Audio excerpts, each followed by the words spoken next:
Greetings, it's Ian from RTO here. Welcome to Retro Ranking. This week it's a bad songs. Now and again I like to listen to some, not the good songs by artists, but some of their stinkers. And I don't care what anybody says, every band artist will produce a real bad song. And here are 12 by Mr. Elton John. A great performer and artist, wrote some classics, but he also wrote some rather dodgy stuff as well. So we got 12 today, so let's get cracking and see what we got here. So number 12, I think I'm going to upset people straight away here, because it's from 1989. It was a single, number 55 in the UK and number 1 in the USA, and it's Sacrifice. Yeah, the Brits were right, it was rubbish, but the Americans loved it for some reason. I don't know, it's plastic, and he whines a bit in this. I can get why the Americans like it, but it's just everything about the 80s that I just didn't like. And at the time, he decided to dye his hair blonde. I mean, why? He just didn't look right. It's just a bizarre song for me, and I've never liked it. Okay, at number 11, we're going to 1979 now, and an album called Victim of Love, which he doesn't just sings on it. It's a disco album. It's pretty naff album, but street boogie. I like boogie songs, but there's nothing boogie about this.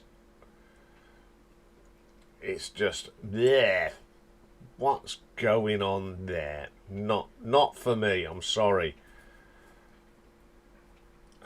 Anyway, let's move on to number 10. 1985, the Ice and Fire album, and a track called Satellite, purely made to be played on MTV. Same old beat, horrible arrangement, cheesy, plastic, call it whatever you like, it's just horrible. If anyone says I am hoping everyone doesn't like Satellite, because it's awful. Bits of Elton's career that I weren't keen on, if you remember, during my story of Elton. Okay, at number 9, still in the 80s, 1988, and the Red Strikes Back album, Town of Plenty. Got no substance. It was a filler track on the album. It's just bland, absolute blandness, plastic, boring. I don't know if there's any other words to describe that song, but no, stop it. We don't want that. Okay, number 8. Now this was a single from 1979. It didn't chart, and it's his rendition of Johnny B. Good. It's supposed to be a rock and roll track, and even they turned it into a disco thing, and it's absolutely bloody awful. Stop it! Don't disco great rock and roll tracks. Jeez, I wonder what Chuck Berry thought of it at the time. He didn't care, it made him some money, but God, awful. Okay, there's a theme now, because number 7 again is from 1986, from the album Leather Jackets, and this is the title track, Leather Jackets. More plastic, more MTV rubbish. Oh God, it was all the same note. All he went into a studio, I think, and pushed the button and says, will you play me that 80s beat and I'll just sing along to it. Yep. Don't know why you bothered. I know you wanted to stay relevant Elton, but God, what a load of old rubbish that is. Okay. Number 6. 1997 now, from an album called The Big Picture, which isn't very... It's okay, this one. But Recover Your Soul, very flat, no soul on it. Horrible drums. Blanders a beige shirt. It really is. It's yuck. Okay, here we go. This is where I'm going to get a bashing, and I know. Now, this was a single from 1997. It got to #1, and it's the re-recorded version of Candle in the Wind. Right. Don't get me wrong. The original Candle in the Wind is fantastic. I love that song. But this was... I was very sad what happened to Diana. You know, she tragic. But this is just cringe-worthy. I think it's over the top.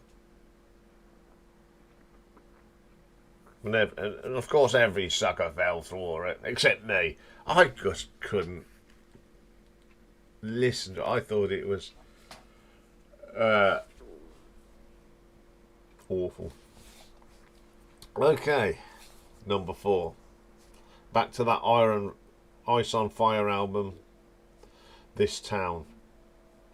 The keyboard work. This is a man that's a fantastic piano, and he decided that cheesy keyboards were more important at the time. Horrible vocal as well. What have they done to his voice? There's no edginess to it. It's all smooth and nice. Awful song. Okay, #3. We're going back to the Victim of Love album. Yes. And the title track. You thought Street Boogie Woogie was awful. This is even worse. It's just the worst track on the album. What was he doing playing this sort of garbage? Okay, disco was quite popular, but don't have to jump on the bandwagon, Elton. Awful track. I just don't get it. Okay, the top 2. They come off the same album. Off the 2021 album Lockdown Sessions. The first one is a track called Orbit. I mean, a lot of bands did these lockdown things. What? When there's some good stuff on, but this, it seemed to be a bit of a filler track. It just says, oh, we've got to do one more track. Oh, this old rubbish will do. Yeah, this old rubbish is rubbish. Yeah, it doesn't suit him. One of the worst tracks on the album. But there is one more worse than that on that album. And it's Hold Me Closer. What was he thinking? Teaming up with Britney Spears.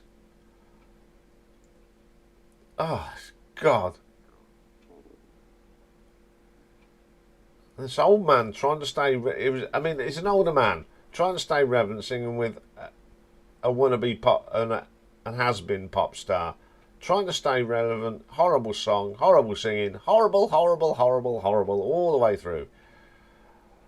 I remember when I listened to this album, I think I got about a minute through it and I went, I'm not listening to this rubbish again. So I put it on just to see it, and yeah, it's still rubbish. It'll always be rubbish. Okay, 12 songs out of a huge catalogue's not too bad, I suppose. So, yeah, if I've upset you, I'm sorry, but these are just for fun. It's nice to do some stinky stuff as well as talking about excellent stuff. Okay, end of a busy Tuesday. We'll be back tomorrow, and we've got a viewer's request, and it's for country singer Dwight Yoakam. So I'm looking forward to that because I hadn't heard too much of his stuff, but I've got a pretty good sound of his stuff these days. So have a great day, everyone. It's going to be a bit cooler. They say it's going to rain. It looks like it is out there. So bye for now.